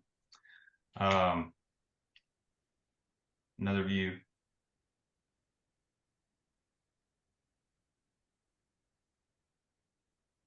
So what's cool about these printed temps, and what I really like with the Sprint Ray On X, is that you see the radio opaque, so you can tell, looking at this, how far away you are from your bone, how far away you are from if you do this next case, and we'll show it, it's some root banks, and it just gives you a good idea of what your prosthetics look like in relation to your implants. And Mike, as you were showing some of those cases earlier on, you're doing these grafting the buccal gap, and being able to see your restoration there and the contours, for me at least, it really kind of helps out even in single tooth implant dentistry. So here's the next case. This is Tori. This is actually this is a Megagen case. So here's Tori. He's been in our practice for a really long time, and finally got to do something for him, and just really been really rough on those anterior teeth. No posterior occlusion. We had him in some kind of partial, and we're lucky enough to we actually donated this case, and so this is one that's near and dear to my heart. So this is kind of how he started out. Video. I'm sorry? Do you have like a YouTube video or something like that on your website? This is that guy? Am I misplacing it? No. Yeah, we've got Megagen's been using this one. I think Instareese has been using this one. We've make it a habit to take good photos. Make it a habit to get good at photography, because you never know when you can use this in marketing, when you can use this in a quick talk that you get asked the night before for Mike Worthy. You just never know. But if you don't take the pictures, if you don't stop and take pictures of your cases, one, you can't go back and check yourself. I learn more from my failures, and I don't. You can't really grade yourself if you don't take good records, good photographs. Anyway, so here he is, overclosed, posterior super eruption. Some of these, teeth were fractured, fractured post and cores, failed implants, there's an infection. But to get back to Instaresa, right, the goal of all this is to manufacture exactly what I design in CAD. Right. So I'm not trying to, as you get busier, and as at least what I've learned in last year or two, is as you start trying to scale full arch practice, every appointment either makes you or breaks you. Right. The surgery becomes the easy part, and you find yourself where if you're taking 6, 7, 8 appointments to tweak temporaries, whether it be a midline cant, or midline in the wrong position, or poor occlusion, poor aesthetics, you're losing money. You get to a point where you almost want to pull your hair out. Like we were talking about PTSD cases, it's a real thing, and it's I'll say that the digital workflow it's a blessing and a curse, right? It's a blessing in that we're able to make those changes. It's a curse in that you tell a patient, hey, I can make 1 million changes. Sometimes they ask for 1 million changes. To get the Instaresa spill back in there, the facial scanners are not all created equal, and I don't have anything against some of these other facial scanners that are out there. They're just, a lot of them are trying to solve a different problem. This is a particular facial scanner on the left. It uses CBCT data to make its alignment, and therefore the mesh quality isn't as dense. Whereas Instaresa on the right, the goal there is to make sure that your intraoral scans align precisely with the facial scan. It's a different it's a different game we're playing, if you will. Because for what we're trying to do, the mesh density matters. So if I'm going to align the upper jaw scan, the lower jaw scan, and in this case, a bite registration, these little triangles matter because I can't, this is the exact same patient with 2 different facial scanners. And there's no way I could ever align this to the image on the left. And so here it is again. You know, the amount of data that we're able to collect here is just night and day. Here's a retracted. So if you're looking at facial scanning, you know, just ask the guy, hey, are you seeing on a, you know, it's going to get hotter and hotter right now. I feel like it's a pretty hot topic. Just ask for the raw, uncut data alignment, right? Ask them, say, you know, I want to see, how does the intraoral scan align to the facial scan? How did each sequential facial scan align to the one prior to? Because if they don't align, you know, you get those midline cants, occlusal cants, you know, occlusion can be off. You know, or you end up showing too much teeth or too little teeth. So back to Tori, you know, intraoral scans of the upper jaw, the lower jaw, and a 360 scan of that putty bite. You know, here again showing in blue, 0, you know, is that blue. So 0 deviation between the scans is what you're seeing in blue. And then from here, I'm able to make my pre-design prosthesis. I'm able to make my surgical guide. I'm able to plan the case and feel pretty confident, you know, that I'm gonna nail the midline and everything when we go forward. And it's, you know, these this is another FP1 case, and it's just like, you know, single tooth implants, except you're doing the entire mouth, right? So a single tooth anterior implant, like what Mike showed earlier, you've got to nail it, right? You got to nail that one tooth. You want good soft tissue around it. A lot of times we're packing gaps with bone. We're doing connective tissue grafting. You know, but if you don't know, if your preliminary data is off, and you end up placing, you know, implant number 10, you know, 2 or 3 millimeters more apical than 7, and now not only you have a cant in your prosthetic, you also have a cant in your soft tissue, and it's really hard to come back from that. So here's our pre-surgical design for Tori.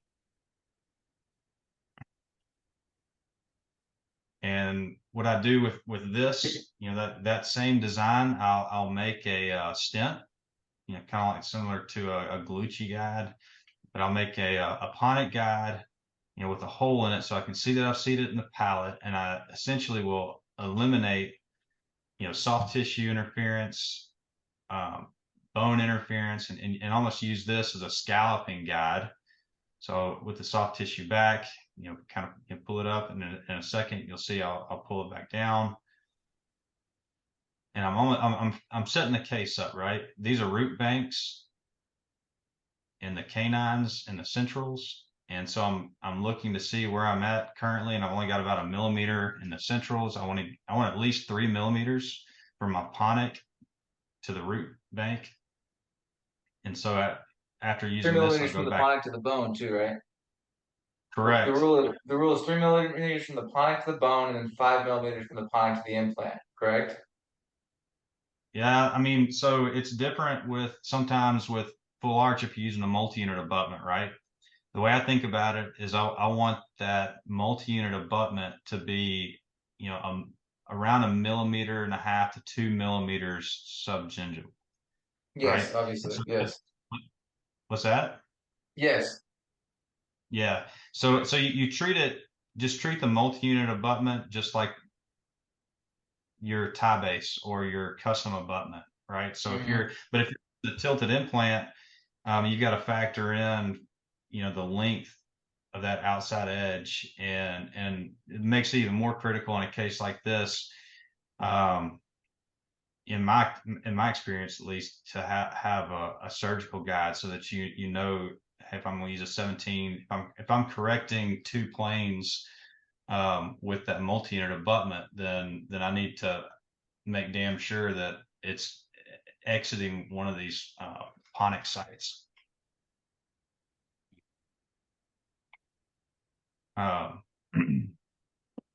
So yeah, so 3 millimeters from the root bank, 3 millimeters from bone. On these cases, if you're not root banking though, you'll get quite a bit of resorption if you don't either root bank or do connective tissue grafting, and that falls back into the zero bone loss concepts that Dr. Worley was talking about earlier.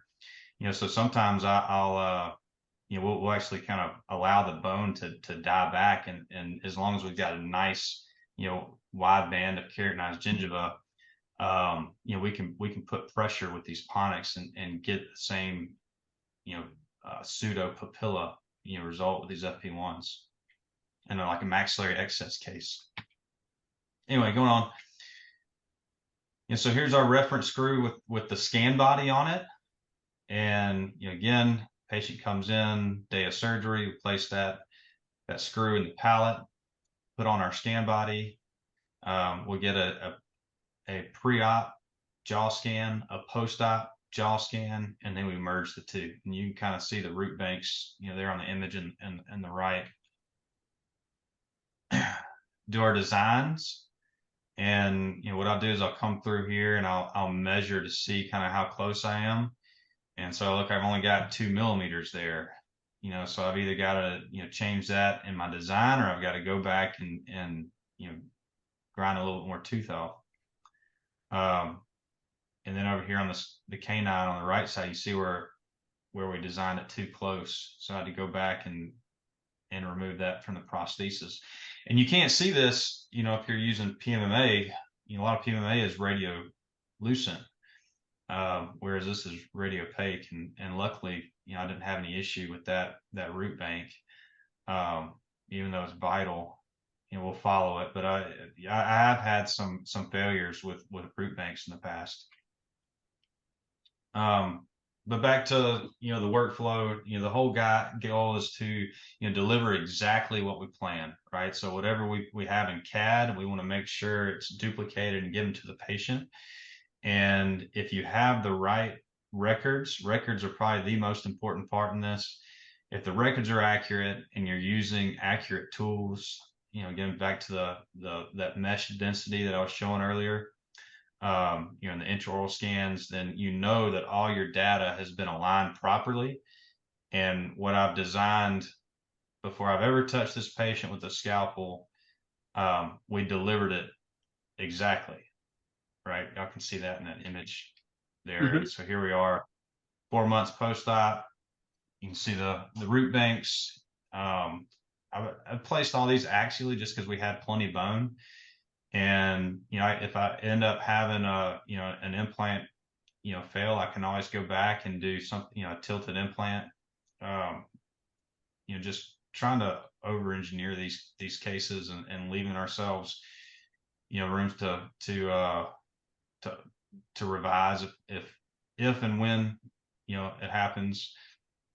And so here we are. Here's our CT.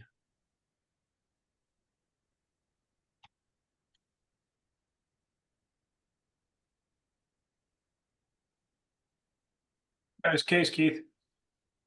Yeah, thanks. Notice again that pre-op, I've got the bites registration in there. That's helped me out a ton. That's really bailed me out. It's particularly important if you're going to be making a surgical progression like that, because you can cheat it, but yeah. Anyway, so here we are, and I've actually delivered his case. I didn't get photos. He ran in, ran out. Anyway, that's all I got. This is my passion. I really do enjoy this. That's why I'm up here at 9 o'clock. I don't know what time zone you guys are in, but I'm in Mississippi, so you really enjoy this. I like to share. I like to teach. I like to learn. If anybody has questions about any of this, please feel free to reach out to me. Got my email address on here, and I'm free. I'm here for a little. I got plenty of time if any questions. I got some pictures to show real quick. Is that okay with you, Keith? And maybe you could give me some critiques. No, sure. All right. Do I have Carlos, to do can you help me anything real quick? special? Sure. Stop share. Give me 2 seconds. I'm gonna grab a picture of this for literally for 5 seconds before you is it up? This is the course that I'll do. You see Keith on there. You see Ashi and Art and John. We're gonna go down to the WIC, and we're gonna show people the Instarisa workflow in August. You guys are all graduates. You know how wonderful it is out there. It's going to be Keith's first time experience in what we call dental heaven. But that's the course we're talking about. And we take assistants down there. So technically, if you come down there, you bring your assistant, you can go back to your office and do this right away. That's what we did when I basically took the course, and I didn't even get the training. I made sure that Isaac got the training, and he came back and coached me, and he had done a total of 1 cases. I had done none cases. And we came back literally that following week, and we did a beautiful case start to finish. I've already showed you guys that. You can get the same training. That's going to be in August. All right, And go ahead, I'll Isaac. I just want. Yep, go ahead, Keith. I'll add to that too. You know, a course like this, because we've done these, you know, a couple of times now. You know, obviously other locations. I'm pumped to see the your place down there, Mike. But being able to Cool. see the patient come in, you know, get the records, perform the surgery, and then, you know, see the final outcome, being able to see it start to finish, you know, you don't get that in a weekend course, you know, that we typically do, right? It's a lot of didactics. There's a live surgery course there, but it's not really hands-on. You get to, you know, it's different. It's different when you see the patient, you get to do the records on the patient, you get to work through the entire process, and then deliver the final, you know, restoration. And, you know, it's one of those things that once you see how all these, you know, digital components work together, you know, seamlessly, you can't unsee it. So I'm really excited to be a part of it, Mike. Me too. I'm excited you're gonna be there. It'd be great. Isaac, I know you got a case. Go ahead and you want to unshare me and let him share it, all that good stuff. Yes, sir. All right. Isaac, do you want to take it over? I got it. All right. All right, so this is just a case about kind of a full arch case that I just restored. I didn't do the surgery on it, but I graduated less than a year ago, and there's a lot of things I don't know, so I definitely learned a lot from this case. It's a full over full. So this guy Howard, he went down to Mexico and got a bunch of implants placed a couple years ago, and he didn't like his current denture. He had all these implants, and I didn't know it at the time because I didn't know these things, but all these MUA collars are above the gum line. And you really don't want that for a hygienic restoration. But all the implants are placed at the bone level or just above the bone level. So these are the shortest MUAs you can get. And we just can't go any shorter than that. Otherwise, we would have later on. Also, he's got this implant sticking out the front of his face here. But other than that, they're integrated and there's no bone loss or anything like that. They're just not placed deep enough.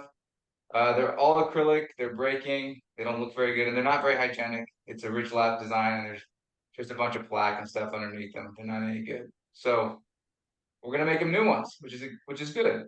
The only problem is that we just put in this brand new lab. I just started working here, and I didn't really this was kind of a presentation I gave him. I said, hey, we can make you look like this. Let's do this. And he said, let's do it. So I knew how to open scans in ExoCAD. I knew how to design crowns. I knew how to make implant bridges. I had done a couple in Mexico the previous week. But what things I didn't know was really any functional knowledge on restorative platform height, how to make or how to make implant bridges that even look nice. That was not a strong suit of mine at the time. So I was a little bit nervous. But this was my first attempt, which I was pretty proud of. I was also trying to get good at photography at the time here. So this is my little photography box in my office. And I was trying to play with the lighting. And this is him wearing the dentures. And I sent these photos to everybody. I was so proud of this case. It's like, look what I did right out of this is like my first thing, whatever. I was really proud of it, right? This was OptiSplint, no facial scanning. So this is before we learned about Instarisa, before we started doing the full workflow. Before I met Morgan and Fernando, who are two of the bigger designers in Instarisa, who helped me a lot in my XCAD journey. So it's a decent smile, but had some issues. You can see that the midline was canted. There's like no embrasures. It's pretty much all one tooth in my opinion. The canines look super funky. I used the MIS screw because these were MIS MUAs, and I didn't know that Vortex sells 3 different types of screw to fit 3 different types of MUAs. I just didn't know that. I learned that actually kind of recently, but I know that now, and I'll restore with that with Vortex. So then I attended that WIC course with Instarisa, and I learned from Morgan and Fernando, and I learned a lot about Exocad and a lot about design. And in my design, I used a pre-made wax up. I utilized facial scanning. I realized the importance of MUA placement and realized I was kind of screwed there. But for the next time, I won't make that mistake. And then I realized using my MIS screw, which I didn't realize was bad at the time. And then I made this. And in my opinion, it looked even worse. So I was sad that I used all this new cool technology and all these new skills that I developed in the previous week, and I made him this, and in the final it looks better. I think you can see that the midline is more dead on. You can see that these are actually teeth. But my friend here, he didn't like the canines. He didn't like the aesthetics of the teeth, and the worst part is this thing didn't fit. It didn't fit at all. Even though we followed the full Instarisa workflow, but luckily, I did the design and I knew exactly what went wrong. When you do intraoral scanning of soft tissue, there's a higher probability it'll get off a little bit, right? And so in my design, while I was making this, I saw that my implant position scan and my tissue scan were close, but not quite. And so as soon as I tried to screw this thing in, and he was screaming because his tissue was getting pinched, I'm like, oh, that must have been off that day. So even though it didn't fit, and I had to grind the heck out of it to get it down and stuff like that, I knew I wasn't stressed out. This process still works. I just ignored an important step, which is nice when you do your own designs. You realize those things are happening, right? And then here's the third attempt in the last revision that we did.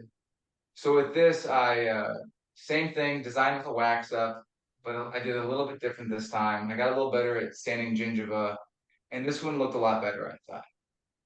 I thought I had a nice midline. I thought it was an aesthetic result. He wanted some crooked lower anterior teeth, which I made sure I provided for him, but that made me happy. But on this last provisional, there's only a few issues. The midline has this little bit of a cant to it, which is the problem with doing your own designing, because when you see these little tiny things, you think, oh, I'll just make a change and try one more time.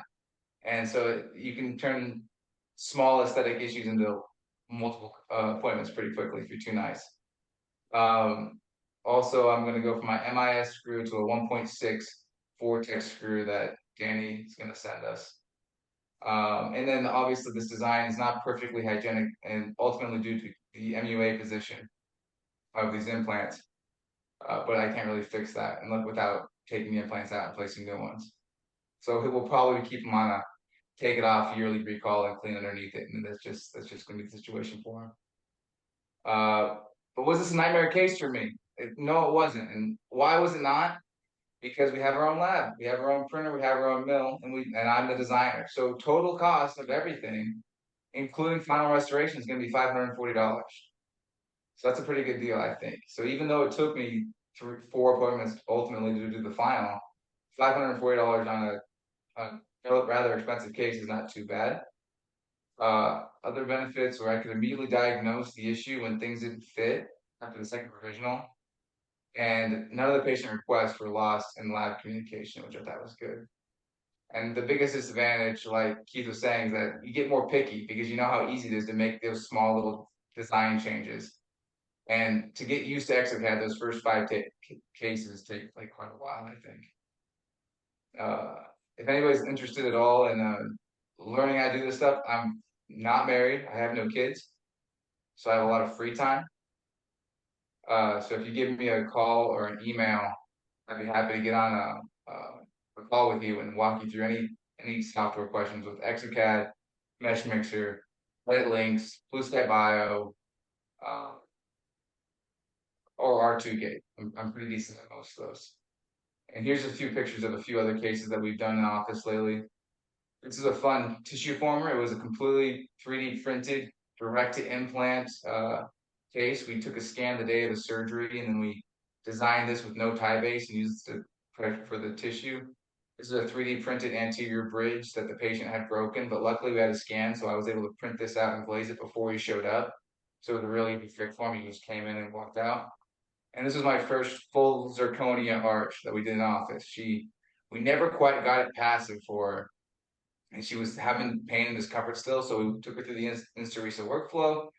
I scanned her current lab-made zirconia arch, just copied that design, and then made her new monolithic one. And we were able to improve both the occlusion and the fit. She was very happy.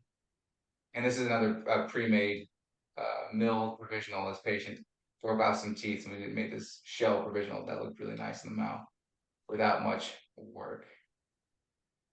And that's the case. I try to be fast. I know we're going. You did great. I can't say enough about Isaac's work ethic. He and I were both up here like 13-hour days yesterday. I'm not used to having somebody actually work as hard as I do, but I actually think he works harder. Now, he's got 30 years on me, but it's still pretty impressive. I want to show you this. I'm going to flip this over. This is a course that we're putting on with Danny and Corey and Isaac down there in the WIC. Honestly, I'm more in there for logistics. There's so many people that are getting into this lab thing, and I really think you need to, even if you're just doing it for your regular restorative crown and bridge, because I mean, it saves you a fortune. It certainly pays for itself. You're making your money back in the first year, and it's all gravy after that. And you get to do fun stuff like Isaac's doing. You get to just keep playing with the cases, and he felt bad, like, oh, it took so many times. I said, yeah, but you're learning from each one of these. And Howard appreciated the heck out of it because he came in with an absolute nightmare, and he's working with somebody now who actually cares about his case because he had trouble even getting these guys to understand or care down there. So this is what we're putting on October 15th through 20th, same thing down at the WIC. And it's patterned after the mission trip that we did. We got to do all that cool digital dentistry, same day stuff. But you will actually plan out a case, prep a case, crown, bridge, implant, all of that, all three types. And then plan your restoration and then seat your restoration. You'll do all this in the same week. So it takes it from esoteric sort of impractical things into the very practical. You're gonna live and die with your cases down there. But of course, you'll have some of the smartest guys in the world around you. It'd be Danny and Corey helping you make sure to land that plane. Does anybody else have any cases?